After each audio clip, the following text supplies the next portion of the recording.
నడుచుట.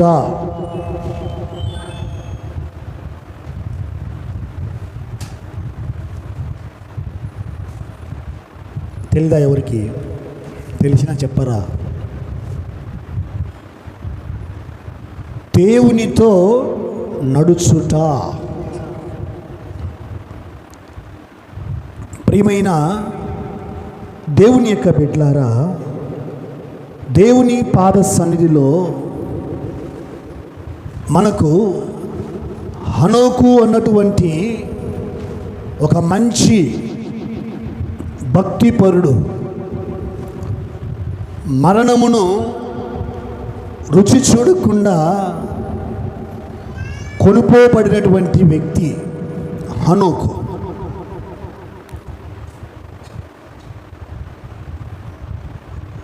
మరణమును రుచి చూడకుండా కొనిపోబడటానికి గల కారణం, మరణమును రుచి చూడకుండా, మరణించకుండా, సమాధి చేయబడకుండా ఉన్నపాటునే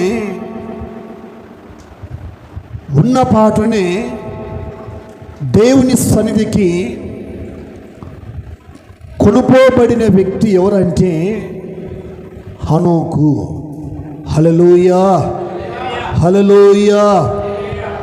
హనోకు. ఈ హనోకు ఎందుకు మరణమును రుచి చూడకుండా, మరణించకుండా ఎందుకు ఆ రీతిగా కొనిపోబడ్డాడు అంటే బైబిల్ మనకు స్పష్టంగా తెలియజేస్తూ ఉంది. హనోకు 300 ఏండ్లు దేవునితో నడిచాడు. హల్లెలూయా. దేవునితో నడుచుట అంటే లోకముతో నడుచుట అంటే రెండిటికి తేడా ఉంటుంది. దేవునితో నడవడం అంటే దేవుడు చెప్పినట్లుగా ప్రవర్తించడము, మాట్లాడడము, మన ఆధ్యాత్మిక జీవితములో నడుచుకోవడము, ఆయన ఏదైతే మనకు నేర్పించాడో లేక బోధించాడో, దేవుని పరిశుద్ధ బైబిల్ గ్రంథములో మనకు ఏదైతే తెలియజేస్తున్నాడో వాటి ప్రకారము పొల్లైనా సున్నైనా తప్పిపోకుండా, ఒకటి కూడా ఆజ్ఞ మీరకుండా, కట్టడలు, నియమ నిబంధనలు, శాసనాలు, దేవుని వాక్యమును మనము అనుసరిస్తూ వాటి ప్రకారము జీవిస్తూ మన ఆధ్యాత్మిక జీవితాన్ని కొనసాగించడమే దేవునితో నడుచుట. గట్టిగా చప్పట్లు కొట్టండి, కొట్టాలి గట్టిగా. హల్లెలూయా. దేవునితో నడుచుట. లోకముతో నడిచే వాళ్ళు ఉన్నారు, దేవునితో నడిచే వాళ్ళు ఉన్నారు. లోకము చెప్పినట్లుగా చేసేవాళ్ళు ఉన్నారు. నడవడం అంటే చెప్పినట్లుగా చేయడం. లోకము ఏమి చెప్తే అలా చేయడం. ఎగ్జాంపుల్గా ఇల్లు కట్టుకుంటున్నాం, ఇల్లు ప్రారంభించాలి, పెళ్లి చేయాలి, లేకపోతే ఇల్లు ఓపెనింగ్ చేయాలి, లేక విత్తనం వేయాలి, వ్యాపారము ప్రారంభించాలి. సో ఈ రీతిగా కొన్ని పనులు ఇల్లు ప్రారంభించేటప్పుడు కానీ, ఇల్లు ఓపెనింగ్ చేసేటప్పుడు కానీ, పొలానికి విత్తనం వేయటానికి వెళ్ళేటప్పుడు కానీ, సో ఈ రీతిగా మనము చేసేటువంటి పనులు, ఒక పెళ్లి చేయాలనుకోండి, ఎవరి దగ్గర విచారిస్తాము? దేవుని దగ్గర విచారిస్తామా, లేకపోతే లోకస్తుల దగ్గర విచారిస్తామా? దేవుని దగ్గర విచారిస్తామా, లేకపోతే మనుషుల దగ్గర విచారిస్తామా? ఇల్లు కట్టాలంటే ఈరోజు ఇల్లు కట్టాలనుకుంటున్నాం, కట్టొచ్చా కట్టకూడదా? ఈరోజు ఇల్లు ఓపెనింగ్ చేయాలనుకుంటున్నాం, ఇల్లు ఓపెనింగ్ చేయొచ్చా చేయకూడదా? ఈరోజు విత్తనానికి వెళ్తున్నాము, లేక ఈరోజు ఇంకా కొన్ని పనులు మనము ప్రారంభిస్తూ ఉన్నాము. ప్రారంభించేటప్పుడు మనము లోకస్తులతో, మనుషులతో, అన్యులతో, నామకాత క్రైస్తవులతో దేవుని ప్రేమ, దేవుని కృప ఎరగనట్లుగా ఉన్నటువంటి వారితో విచారించి, ఆలోచించి ముందుకు స్టెప్ వేయడమే దీన్ని ఏమంటారంటే లోకాన్ని అనుసరించి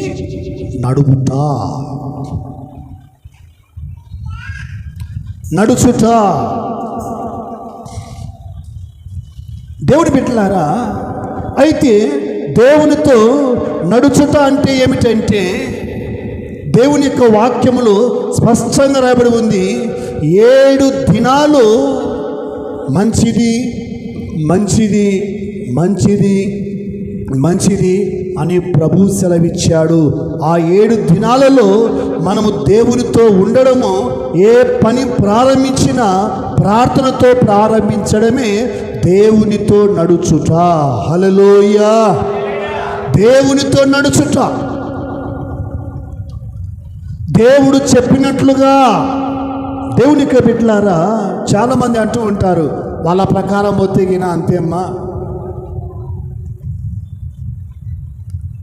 అంతే, వాళ్ళ ప్రకారం ఒత్తిగిన కష్టము. దేవుని ప్రకారం పోతే కష్టమా? దేవుని బిడ్డలారా, లోకం ప్రకారం పోతే కష్టమా? చెప్పండి. లోక ప్రకారం వెళ్తేనే సులువు. ఎందుకంటే అది విశాలమైన మార్గం. దేవుని మార్గం ఎలాంటిది? ఇరుకైన మార్గం. హల్లెలూయా! హల్లెలూయా! ఏమో చాలా సప్పగా ఉన్నట్టున్నారు, ముఖంలో కళ లేదు. కొత్త సంవత్సరం ఏమైనా భయం ఉందా? ఎలాగనో ఏమో ఏంటో, కొత్త సంవత్సరం ఎలాగ ఉంటుందో అని దిగులు, భయము, బాధ, టెన్షను, చింత, కలవరము అవి ఏమైనా ఉన్నాయా? ఏం పెట్టుకోకండి. దేవుడు ఈ సంవత్సరము ఈ మొదటి మాసములో, మొదటి వారములో, ఈ సంవత్సరము మనకు ఎంతగానో దీవెనకరంగా ఉన్నటువంటి మాటలు పరిశుద్ధాత్మ దేవుడు మన హృదయంలో దాచి ఉంచాడు. హల్లెలూయా!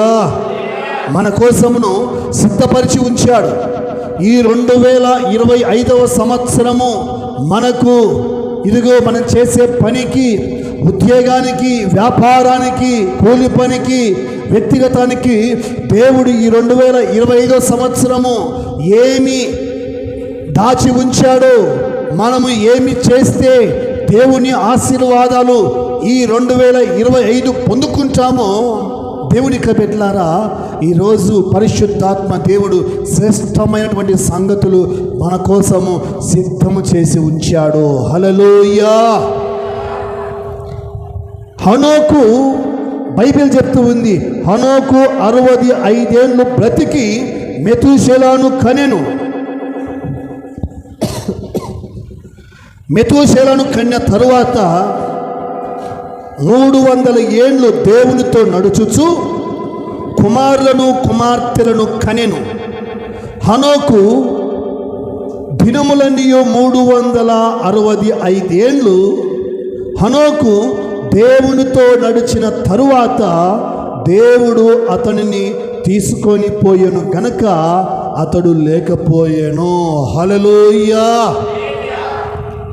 బైబిల్ మనకు స్పష్టంగా తెలియజేస్తూ ఉంది, 300 ఏళ్ళు దేవునితో నడిచాడు కాబట్టి హనోకు మరణాన్ని రుచి చూడలేదు. అయితే కొందరి కుటుంబ వ్యవస్థ, కొందరి వ్యక్తిగత జీవితము ఎలాగ ఉంటుందంటే, దేవుని యొక్క బిడ్డలారా, బ్రతికి ఉన్న కూడా, నా వైపు చూడాలి జాగ్రత్తగా, బ్రతికి ఉన్న కూడా కొందరు చనిపోయిన వారితో సమానంగా ఉంటున్నారు. ఎందుకంటే నీవు పేరుకు బ్రతికి ఉన్నావు కానీ నీవు మృతుడవే అని బైబిల్ చెప్తూ ఉంది. అంటే దేవుని యొక్క బిడ్డలారా, దేవుని యొక్క సన్నిధిలో మనం తెలుసుకోవలసినటువంటి శ్రేష్టమైనటువంటి ఆ సంగతి ఏమిటంటే, దేవుని యొక్క బిడ్డలారా, చాలామంది ఎదురయ్యేటువంటి కష్టాలు కానీ, కన్నీళ్ళు కానీ, శ్రమలు కానీ, వ్యాధులు కానీ, బాధలు కానీ, నిందలు కానీ, అవమానాలు కానీ సహించలేక, జయించలేక, ఓర్చుకోలేక, నాకు ఈ జీవితము వద్దు, నాకు మరణమే శరణము అని మరణాన్ని కోరుకునేటువంటి వారు ఎంతోమంది ఉన్నారు. లేరంటారా? ఉన్నారు. దరిద్రాన్ని తట్టుకోలేక, పేదరికాన్ని తట్టుకోలేక, అప్పుల బాధను భరించలేక, దేవుని యొక్క బిడ్డలారా, ఎంతోమంది మానసికంగా నలిగిపోయేవారు ఎంతోమంది ఉన్నారు. అయితే బైబిల్ మనకు స్పష్టంగా తెలియజేస్తూ ఉంది, దేవుని యొక్క బిడ్డలారా, దేవునితో నడిచిన వారు, దేవునితో నడవటం అంటే, దేవుని బిడ్డలారా, దేవునితో నడవడం అంటే ఎలాగో అంటే, దేవుని సన్నిధిలో అనుదినము, ప్రతి దినము ప్రార్థన, బైబిలు ధ్యానం చేస్తూ దేవునితో నడవడమే. దేవుని బిడ్డలారా, అది దేవునితో నడవడమే. బైబిల్ చదవకుండా, ప్రార్థన చేసుకోకుండా, దేవుని యొక్క మందిరానికి రాకుండా, కుటుంబ పనిలో, వ్యవసాయములో, వ్యాపారములో, ఉద్యోగములో పడిపోయి లోకములో ఉంటున్నావంటే బైబిల్ చెప్తూ ఉంది, నువ్వు దేవునితో నడవటం లేదు అని అర్థం. దేవుని బిడ్డలారా, బైబిల్ మనకు స్పష్టంగా తెలియజేస్తూ ఉంది, దేవుని సన్నిధిలో ఈ సమయంలో మనము దీవించబడటానికి, ఆశీర్వదించబడటానికి ఒక సూత్రం చెప్తా. దరిద్రము తొలగిపోవటానికి, పేదరికము తొలగిపోవటానికి, నీ వ్యాధి రోగము తొలగిపోవటానికి, దేవుని యొక్క బిడ్డలారా, ఒక శ్రేష్టమైనటువంటి సూత్రం చెప్తా. అదేమిటంటే, మీరు మిగతావి పాటిస్తారో పాటించరో అవుట్ ఆఫ్ క్వశ్చన్. అయితే నేను చెప్పే ఒక ఖచ్చితమైన సూత్రం పాటించండి. అదేమిటంటే, ఆదివారము ఆరాధనకు ఆబ్సెంట్ కాకుండా ఉండండి. ఈ సంవత్సరం 2025వ సంవత్సరము రాసి పెట్టుకోండి. 2025వ సంవత్సరము దాదాపుగా 52 వారాలు ఉన్నాయి. ఈ 52 వారాలు 12 మాసములలో దేవునికి బిడ్డలారా, ఒక్క వారము కూడా ఆబ్సెంట్ కాకుండా, ఒక్క వారము కూడా ప్రభు యొక్క బల్లకు దూరం కాకుండా, ఒక్క వారము కూడా ఆరాధనకు ఏమాత్రము దూరము కాకుండా, ప్రతి ఆదివారము దేవుని మందిరానికి వచ్చి, దేవుని మందిరములో పాడి, ప్రార్థించి, ఆరాధించి, దేవుని నామాన్ని మహిమపరిచి, దేవుని మాటలు విని వాటి ప్రకారం మనం బ్రతికినట్లయితే, దేవుని యొక్క బిడ్డలారా, బైబిల్లో రాయబడి ఉంది, దేవుడు నిన్ను ఉన్నత శిఖరాల మీద కూర్చోబెడతాడు. హల్లెలూయా. చూడండి, యెషయా గ్రంథంలో మనకు ఆ మాటలు స్పష్టంగా కనిపిస్తాయి. యెషయా గ్రంథము 58, 13, 14 వచ్చిన.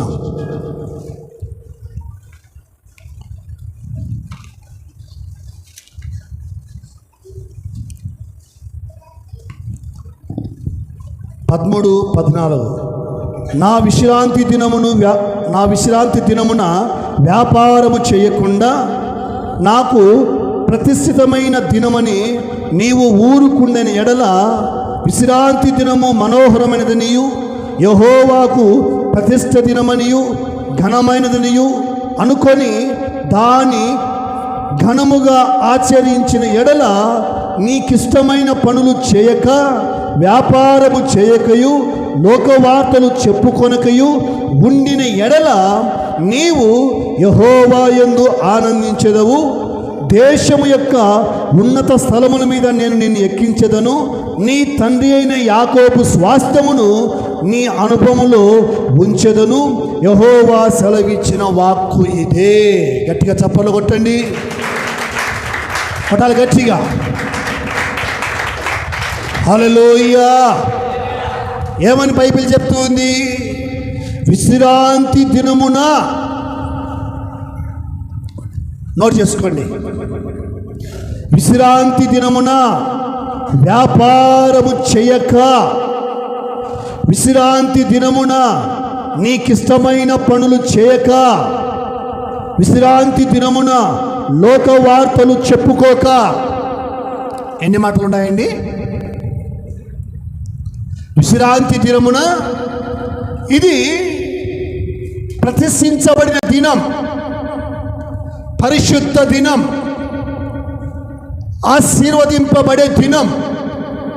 కనుక ఈ దినాన్ని దేవుని బిడ్డలు, దేవుని పిల్లలు, విశ్వాసులు, క్రీస్తు రక్తము చేత కడగబడిన వారు, రక్షణ మారుమనసు బాప్తిసము పొందిన వారు, యేసు అంటే ఏంటో ఎరిగిన వారు, యేసు ప్రేమను రుచి చూచిన వారు, బైబిల్ గ్రంథాన్ని తెలుసుకున్నవారు ఈ పరిశుద్ధ దినమును ఏ రీతిగా మనము మన జీవితంలో ఆస్వాదించాలి, ఏ రీతిగా మనము మన హృదయములో నిశ్చయించుకోవాలంటే బైబిల్ చెప్తూ ఉంది. నోట్ చేసుకోండి దేవుని బిడ్డలారా. నాకు ప్రతిష్ఠితమైన దినము, ఆ దినమును ఈ దేవుని సన్నిధిలో ప్రతిష్ఠితమైన దినమని మనము ఎన్నుకొని ఈ దినమును మనోహరమైనదిగా, ఘనమైనదిగా, ప్రతిష్ఠితమైన దినముగా మనము ఎంచుకున్నట్లయితే గిన దేవుని బిడ్డలారా, దేవుడు ఉన్నత శిఖరాల మీద నిన్ను నన్ను కూర్చోబెడతాడు. హల్లెలూయా. ఈ దినాన్ని మనం ఏమనుకోవాలండి? ఘనమైన దినం, పరిశుద్ధమైన దినం. ఈ దినము మనము ఆశీర్వదించబడే దినం, ఈ దినము మనము అభిషేకించబడే దినం, ఈ దినము మనము దేవునికి సొంతమయ్యే దినం, ఈ దినము దేవుని సన్నిధిలో ఆత్మ వశమయ్యే దినం. ఈ దినాన్ని మనము ఘనముగా, ఈ దినాన్ని మనము మనోహరముగా, ఈ దినాన్ని మనము ఒక శ్రేష్టమైన దినముగా మనము నిర్ణయించుకొని లోకవార్తలు కానీ, వ్యాపారము కానీ, ఉద్యోగము కానీ, ఇంకా వేరే వేరే పనులు ఏమాత్రము చేయకుండా దేవుని సన్నిధిలో ఈ దినాన్ని మనము దేవుని కొరకు ప్రతిష్ఠించినట్లయితే ఈయన దేవుని యొక్క బిడ్డలారా, మీ దరిద్రము సంవత్సరము తిరగక మునిపే దేవుడు కొట్టివేస్తాడు. గట్టిగా చప్పట్లు కొట్టండి. హల్లెలూయా. అవును, మనిషి ఏమనుకుంటున్నాడంటే దేవుని యొక్క బిడ్డలారా, ఆదివారము ఆరాధనకు ఆబ్సెంట్ అయ్యి సంపాదించాలనుకుంటున్నాడు, కూడబెట్టుకోవాలనుకుంటున్నాడు. నేను దాదాపుగా 20 సంవత్సరాలు దాటింది దేవుని సేవలో పరిచర్యలో ఉండబట్టి. ఒక్క ఆదివారం కూడా ఆబ్సెంట్ కాకుండా దేవునితో ఉన్న వారిని దేవుడు అంచెలంచెలుగా ఎంతగానో ఆశీర్వదించినటువంటి కుటుంబాలను నేను చూశాను. హల్లెలూయా. నేను గమనించాను.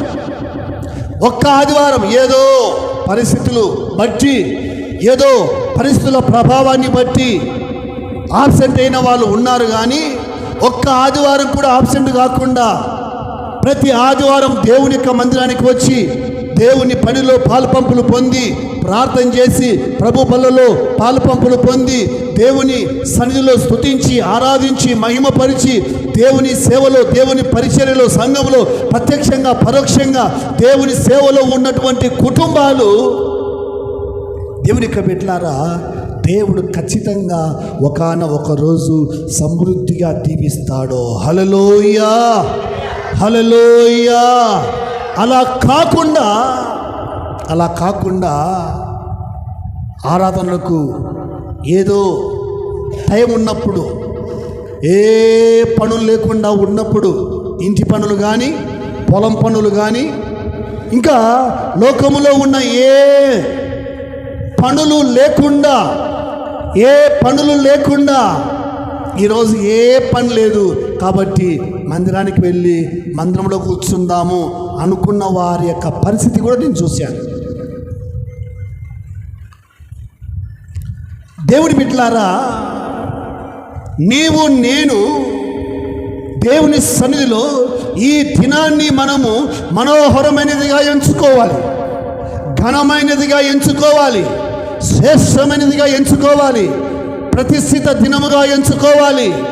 ఈరోజు నేను నా కుటుంబము దీవించబడాలి అని మనము తీర్మానంలోనికి రావాలి.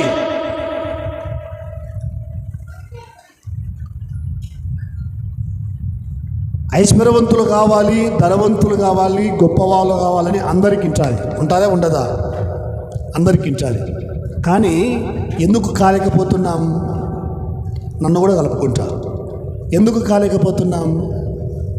వాళ్ళకంటే నేను మంచి బట్టలు కట్టాలి, వాళ్ళకంటే నేను మంచి వాహనం కొనాలి, వాళ్ళకంటే నేను మంచి ఇల్లు కట్టాలి, వాళ్ళకంటే నేను బాగా డబ్బులు సంపాదించుకోవాలి, కూడబెట్టుకోవాలి, ఎత్తి పెట్టుకోవాలి అని ప్రతి ఒక్కరికి ఆశ ఉంటుంది. కానీ కొందరి ఆశ నెరవేరుతుంది, కొందరి ఆశ భంగమవుతుంది. ఎవరి ఆశ నెరవేరుతుంది చెప్పాలి మీరే. ఎవరి ఆశ నెరవేరుతుంది? బైబిల్లో రాయబడి ఉంది, దేవునికి బిడ్డలారా, నీ ఆశ భంగము కాదు అని బైబిల్ చెప్తుంది. చూడండి, కీర్తనలు ఒకసారిగా మనం గమనించినట్లయితే ఈయన 30